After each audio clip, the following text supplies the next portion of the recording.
PDKT Jember Channel. Hari ini kita punya konten spesial loh, karena hari ini hari Sabtu. Hari ini kita punya konten spesial loh, karena kita punya tamu spesial. Penasaran? Yuk ikutin kita terus. Oke sobat, tamu spesial kita nggak datang ke sini, tapi kita mau video call dia loh. Kalian pada pasti penasaran banget kan, siapa sih? Yuk langsung aja kita telepon orangnya.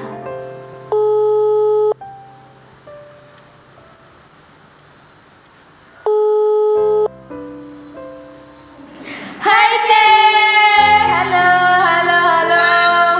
Maaf ya Ce, ganggu waktunya bentar. Oke. C, kita boleh kan ya tanya-tanya sedikit? Jawab jujur aja, nggak usah malu-malu. Yang nonton nggak banyak kok, cuma teman-teman di rumah. Itu banyak Is. Oh iya, kabarnya Cece.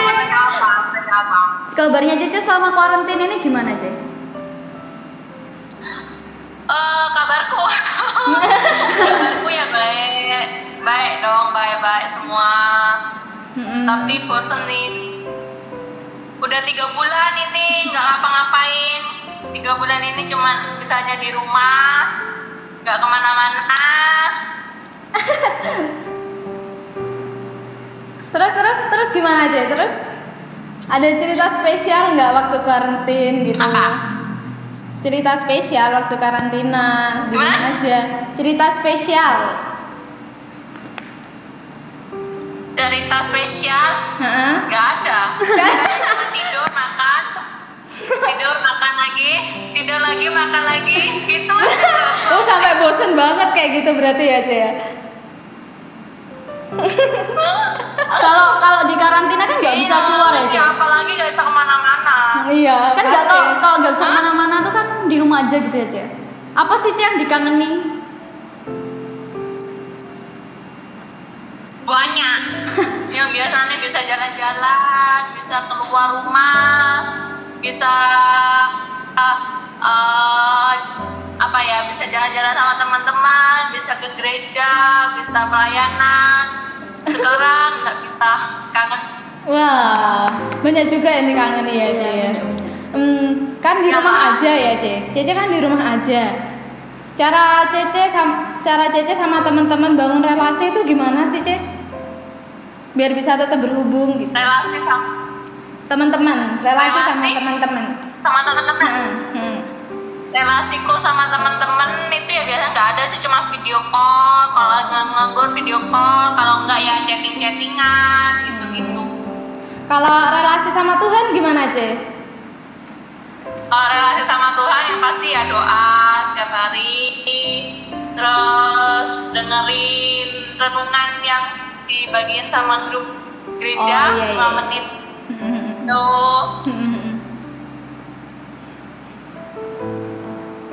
Terus ngeliat ngeliat ya masing-masing lah, masih di YouTube juga lihat bareng. Harapannya ke depannya untuk semuanya apa sih harapannya?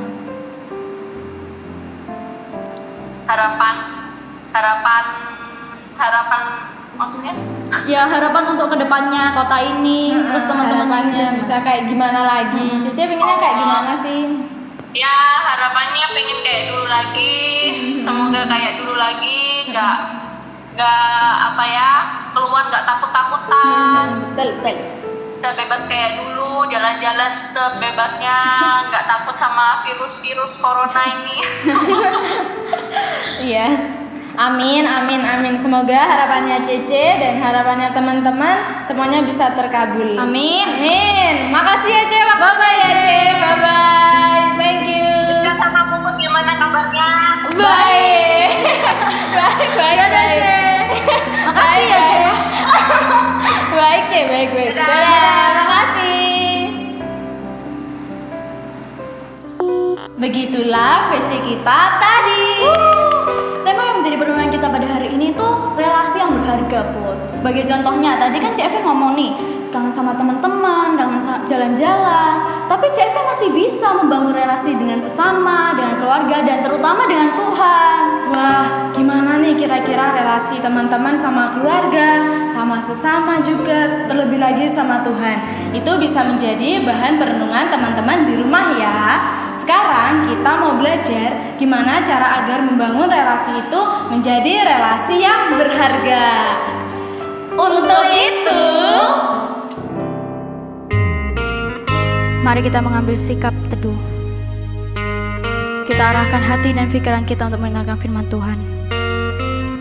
Karena hanya di dalam Tuhan saja ada tempat yang mulia untuk kita terus hidup dalam kebenaran.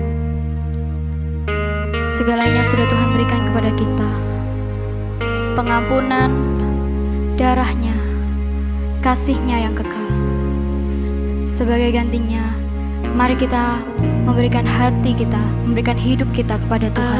Ada tempat yang mulia, anugerah-Mu tercurah, Kau berikan hidup-Mu sebagai ganti dosaku. Lebih dari yang kukira, pengampunan yang kuterima,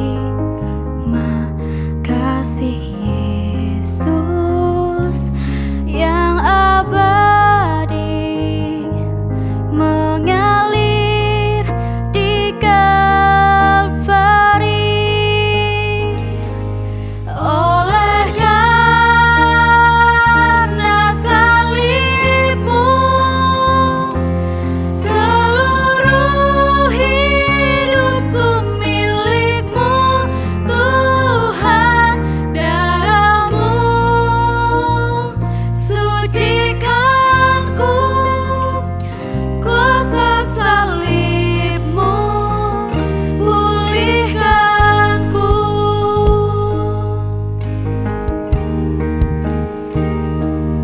Lebih dari yang kukira, pengampunan yang kuterima, kasih Yesus yang abadi mengalir di Kalvari. Oleh karena salib-Mu, seluruh hidupku milik-Mu, Tuhan. Darah-Mu sucikanku, kuasa salib-Mu pulihkanku. Oleh karena salib-Mu, seluruh hidupku milik-Mu, hidupku Tuhan. Darah-Mu sucikanku, kuasa salib-Mu pulihkanku,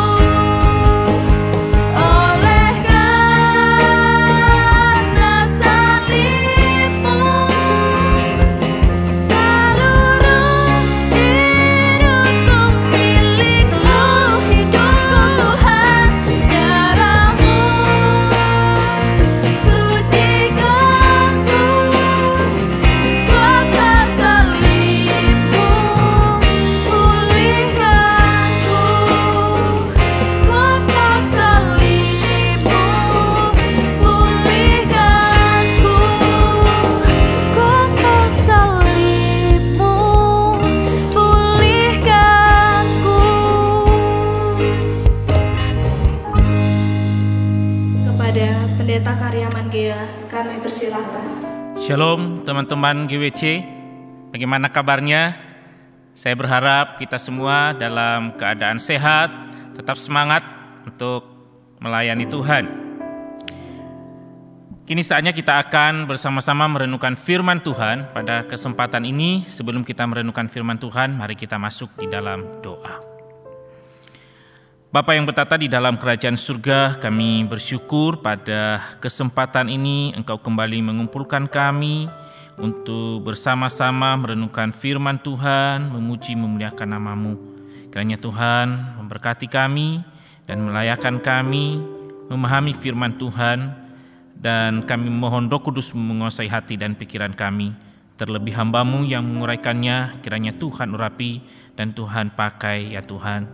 Terima kasih Bapa, kesempatan ini kami serahkan ke dalam tangan pengasihan-Mu. Di dalam nama Tuhan kami Yesus Kristus kami sudah berdoa. Amin. Saya mengajak kita sekalian membuka Alkitab di dalam Matius 5 ayat 21 sampai 22. Matius 5 ayat 21 sampai ayatnya yang ke-22. Demikian firman Tuhan. Kamu telah mendengar yang difirmankan kepada nenek moyang kita. Jangan membunuh. Siapa yang membunuh harus dihukum. Tetapi aku berkata kepadamu, setiap orang yang marah terhadap saudaranya harus dihukum. Siapa yang berkata kepada saudaranya kafir harus dihadapkan ke mahkamah agama, dan siapa yang berkata jahil harus diserahkan ke dalam neraka yang menyala-nyala. Demikianlah pembacaan firman Tuhan kepada kita. Berbahagialah kita yang membaca, merenungkan dan melakukan firman Tuhan di dalam kehidupan kita hari lepas hari. Nah teman-teman yang terkasih di dalam Tuhan, tema kita pada sore hari ini atau malam hari ini adalah relasi yang berharga. Relasi yang berharga. Nah, menurut rekan-rekan, apakah relasi itu penting? Coba kita renungkan sejenak. Menurut kalian, kira-kira relasi itu penting gak sih?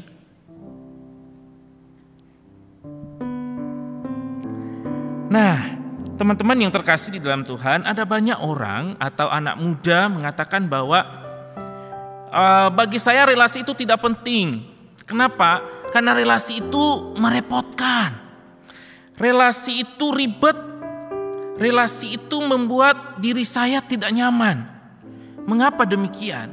Karena kalau saya membangun relasi dengan seseorang, kalau saya membangun relasi dengan orang lain, maka saya harus berhati-hati dengan orang tersebut. Saya harus tidak boleh sembarangan untuk bertindak kepada orang tersebut. Sehingga bagi mereka tidak perlulah berelasi. Saya cukup dengan keadaan diri saya menikmati apa yang saya miliki, apa yang ada pada saya, itu sudah cukup. Saya tidak perlu lagi membangun relasi dengan orang lain. Bahkan saudara, seringkali juga orang mengatakan bahwa berelasi sama orang tua pun juga tidak penting. Bahkan ada orang mengatakan atau anak muda mengatakan, wah, kalau saya dekat dengan orang tua saya justru merepotkan. Ya, orang tua suka ngomel-ngomel, marah kepada saya. Ya, kalau saya tidak ada hubungan dengan mereka, maka saya akan memiliki kebebasan. Nah, saudara-saudara yang terkasih di dalam Tuhan, benarkah relasi itu tidak penting? Sehingga anak-anak muda harus mengabaikannya. Teman-teman yang terkasih di dalam Tuhan, di dalam Kejadian 2 ayat 20 sampai 21 saya bacakannya kepada kita. Manusia itu memberi nama kepada segala ternak, kepada burung-burung di udara, dan kepada segala binatang hutan. Tetapi baginya sendiri ia tidak menjumpai penolong yang sepadan dengan dia. Lalu Tuhan Allah membuat manusia itu tidur nyenyak. Ketika ia tidur, Tuhan Allah mengambil salah satu rusuk daripadanya, lalu menutupi tempat itu dengan daging. Nah, teman-teman yang terkasih dalam Tuhan, kita seringkali melihat ayat ini berbicara tentang pasangan. Ya, tetapi sebenarnya ayat ini tidak hanya berbicara tentang pasangan, tapi ayat ini juga menunjukkan bahwa manusia itu adalah makhluk sosial yang membutuhkan sesama, yang membutuhkan orang lain di dalam kehidupannya. Teman-teman yang terkasih di dalam Tuhan, di dalam bagian ini di situ dikatakan bahwa Adam memberikan nama kepada segala binatang yang Tuhan percayakan kepadanya. Tetapi di situ dikatakan manusia itu tidak menjumpai penolong yang sepadan dengan dia. Maksudnya apa, teman-teman? Maksudnya adalah ketika Adam memberikan nama kepada manusia itu, Adam melihat ada sesuatu yang kurang di dalam dirinya. Kenapa? Karena dia tidak menemukan orang yang sama dengan dia. Sehingga ada suatu kesedihan, ada sesuatu yang kurang di dalam dirinya. Nah, teman-teman yang terkasih di dalam Tuhan, jadi di sini kita melihat bahwa Allah menciptakan manusia bukan untuk berdiri sendiri, bukan untuk dirinya sendiri, tapi Allah menciptakan manusia sebagai makhluk sosial, yaitu makhluk yang membutuhkan sesamanya di dalam kehidupannya atau di dalam dia menjalani kehidupannya. Nah, teman-teman yang terkasih di dalam Tuhan, oleh karena itu di sini kita melihat bahwa setiap kita membutuhkan sesama kita, membutuhkan orang lain di dalam kehidupan kita. Oleh karena itu, mari kita terus membangun hubungan, relasi dengan sesama kita. Jangan kita mengabaikan ya relasi itu di dalam kehidupan kita. Saudara yang terkasih di dalam Tuhan, kalau kita memperhatikan di dalam bacaan kita tadi, yaitu di dalam Matius 5 ayat 21 sampai 22. Di sini kita melihat bahwa Tuhan Yesus dengan keras sangat melarang yang namanya perusak terhadap hubungan atau relasi ya manusia dengan sesamanya. Teman-teman yang terkasih di dalam Tuhan, di dalam ayatnya yang ke-21 kita melihat bahwa Tuhan mengutip hukum Taurat yang berbicara tentang pembunuhan. Dan di situ Tuhan Yesus mengatakan kepada orang yang mengikut dia pada saat itu bahwa memang Musa mengajarkan bahwa kita tidak boleh membunuh. Tetapi lebih dalam Tuhan memberikan pengertian kepada bangsa Israel atau kepada orang-orang yang mengikut dia pada saat itu, bahwa yang dilarang di dalam hukum Taurat itu bukan hanya sekedar pembunuhan, tetapi ada sesuatu yang lebih dalam lagi yang ingin disampaikan oleh hukum Taurat, dan itulah yang Tuhan jelaskan kepada mereka, yaitu berbicara tentang kemarahan. Ya. Tuhan di dalam bagian ini melarang kita untuk marah kepada sesama kita. Mengapa, saudara? Karena kemarahan itu adalah merupakan sumber dari pembunuhan itu sendiri. Dan karena itu adalah sumber pembunuhan, maka itu pasti akan merusak hubungan kita dengan sesama kita. Ketika kita marah kepada sesama kita, itu akan merusak hubungan kita, akan merusak relasi kita dengan sesama kita. Dan itu ditekankan oleh Tuhan Yesus, jangan marah kepada sesamamu. Bahkan di situ dikatakan di dalam ayatnya yang ke-22, yaitu bahwa barang siapa yang marah kepada sesamanya akan apa? Akan dihukum. Nah, saudara yang terkasih di dalam Tuhan, di sini kita melihat bahwa Tuhan Yesus sangat menekankan yang namanya relasi di antara orang percaya. Tuhan tidak menghendaki kita sebagai manusia menjadi pribadi yang mementingkan diri sendiri, menjadi pribadi yang tidak peduli dengan sesamanya. Sehingga Tuhan dengan keras melarang kita untuk melakukan tindakan-tindakan yang merusak ya relasi kita dengan sesama kita, dan salah satunya di dalam bagian ini adalah yaitu kemarahan. Nah, saudara-saudara yang terkasih di dalam Tuhan, bagaimana dengan kita di dalam kehidupan kita sebagai orang percaya? Mari kita memperhatikan akan hal ini. Mungkin selama ini kita tidak mau peduli dengan sesama kita, kita mengabaikan relasi dengan sesama kita. Tapi ingat apa yang dikatakan oleh firman Tuhan, bahwa relasi itu harus kita bangun. Relasi itu harus kita terapkan di dalam kehidupan kita. Kita tidak boleh mengabaikan relasi kita dengan sesama kita. Nah, saudara yang terkasih di dalam Tuhan, sekarang pertanyaannya bagi kita adalah bagaimana kita membangun relasi dengan sesama kita. Teman-teman yang terkasih di dalam Tuhan, di dalam Matius 22 ayat 34 sampai 40. Di sini firman Tuhan mengatakan demikian.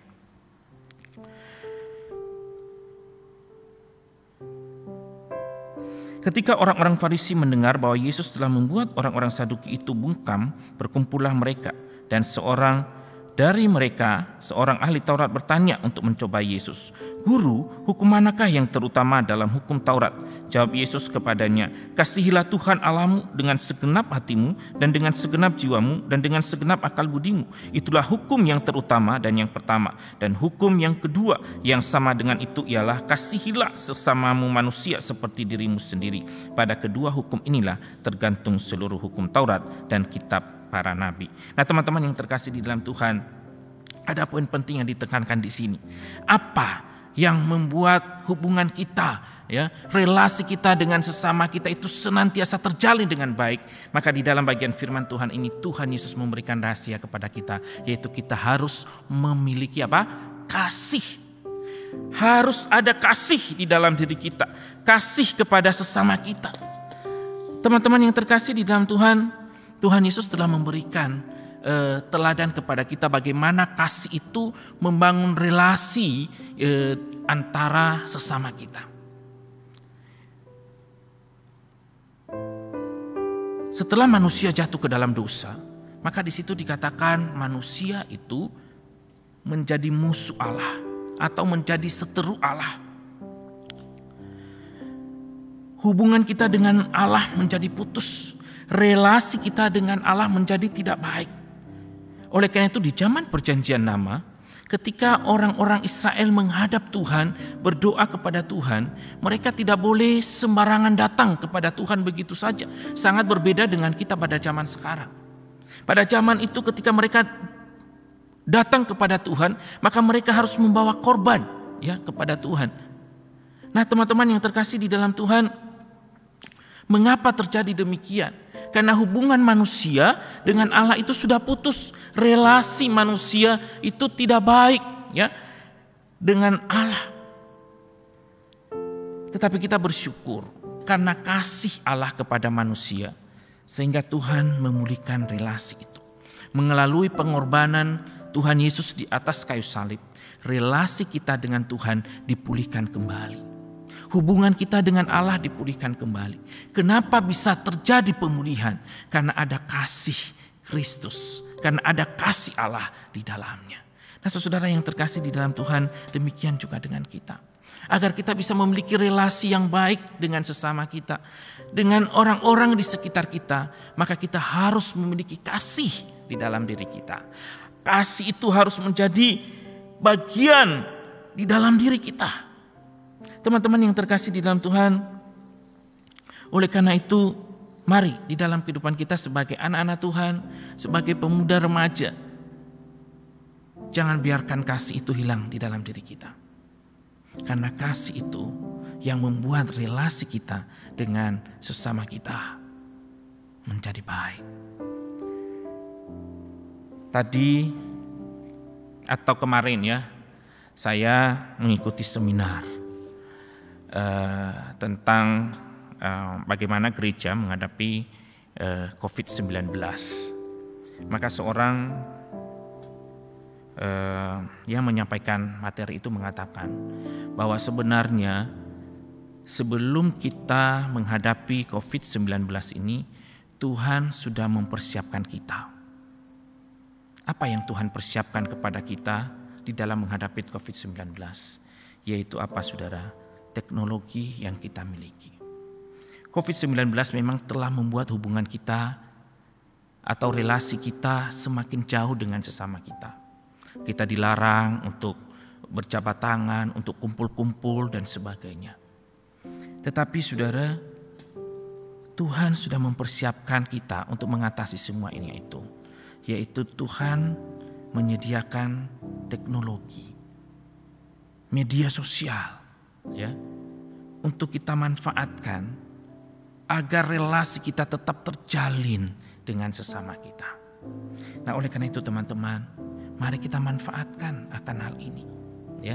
Mungkin secara fisik kita tidak bisa berdekatan, tapi melalui teknologi, melalui komunikasi lewat handphone kita itu bisa membangun relasi kita dengan sesama kita. Saya pernah mendengar ada Usianda ketika saya berkunjung ke tempatnya, dia mengatakan bahwa memang dengan adanya virus corona ini, dia tidak bisa lagi kumpul-kumpul dengan teman-temannya. Tapi satu hal yang dia lakukan, dia berkata bahwa saya sering menelpon teman-teman saya sering menghubungi mereka, ya, saya sering menghubungi mereka, menanyakan kabar mereka, dan itulah yang saya lakukan selama ini. Nah, teman-teman yang terkasih di dalam Tuhan, mari kita memanfaatkan ya media sosial atau handphone kita untuk terus menjalin ya relasi dengan sesama kita. Ada seorang profesor menulis sepucuk surat terbuka kepada semua sarjana di negaranya. Ia berkata kepada mereka bahwa dalam hal tertentu mereka perlu melupakan apa yang telah mereka pelajari di sekolah. Ia mengatakan bahwa sekolah cenderung terlalu menekankan gagasan bahwa keberhasilan dapat diraih bila kita lulus ujian. Tapi profesor ini menekankan bahwa keberhasilan di tempat kerja terutama tergantung pada cara kita belajar untuk berhasil, yang ia sebut dengan jaringan relasi, yakni kemampuan bekerja sama dengan orang lain dan menjadi sebuah tim yang efektif. Nah, teman-teman yang terkasih di dalam Tuhan, di sini kita melihat bahwa keberhasilan seseorang bukan hanya terletak pada kemampuan, ya, skill, talenta yang dia miliki, tetapi juga tergantung pada relasinya atau kerjasama yang dia bangun di dalam dia melakukan sesuatu atau di dalam pekerjaannya. Nah, oleh karena itu di sini kita melihat bahwa relasi itu sangat kita butuhkan, sangat penting di dalam kehidupan kita. Oleh karena itu mari kita terus membangun relasi ya di dalam kehidupan kita, di dalam pekerjaan kita, dan terutama di dalam pelayanan kita. Sebagai pemuda remaja, biarlah kita memiliki atau terus mempererat relasi kita dengan teman-teman kita sehingga pelayanan kita menjadi memuliakan nama Tuhan, menjadi berkat. Kenapa? Karena ada kesatuan tim, karena ada relasi satu dengan yang lainnya. Jangan kita pernah mengabaikan relasi, karena Tuhan menghendaki kita untuk memiliki relasi yang baik satu dengan yang lainnya. Biarlah firman Tuhan ini boleh menjadi berkat bagi kita, terus semangat di dalam melayani Tuhan, di dalam mengikut Tuhan, dengan membangun relasi satu dengan yang lain, sehingga pelayanan kita semakin memuliakan nama Tuhan dan menjadi berkat bagi sesama kita. Tuhan Yesus memberkati kita semua. Amin. Mari kita berdoa. Tuhan, kami bersyukur untuk firman-Mu pada saat ini. Tuhan, melalui firman-Mu kami belajar bahwa relasi itu bukan hanya penting, tetapi juga Engkau menghendaki kami untuk memiliki relasi yang baik dengan sesama kami. Tuhan, ampunilah kami jikalau selama ini kami hanya mementingkan diri kami sendiri. Kami mengabaikan hubungan kami dengan sesama kami. Tapi tolonglah kami ya Tuhan, kiranya melalui firman Tuhan pada hari ini sungguh-sungguh menyadarkan kami, walaupun sesama kami, orang-orang di sekitar kami tidak sesuai dengan keinginan kami, kehendak kami, tetapi bukan berarti kami harus menjauhi mereka. Engkau menghendaki agar kami tetap menjalin hubungan dengan mereka. Terima kasih Tuhan, berkati kami. Dalam nama Tuhan Yesus kami sudah berdoa. Amin. Di tengah-tengah menjalani masa-masa sulit seperti ini, mari kita mempererat hubungan kita dengan Tuhan. Kita mau berdoa, membaca Alkitab, dan yang terpenting adalah berjalan bersama dengan Tuhan. Engkau ada bersamaku di setiap musim hidupku. Tak pernah kau biarkan ku sendiri.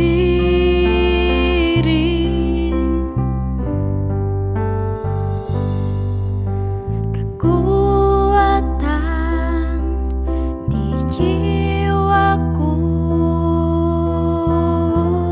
adalah bersamamu.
Shalom teman-teman GWC.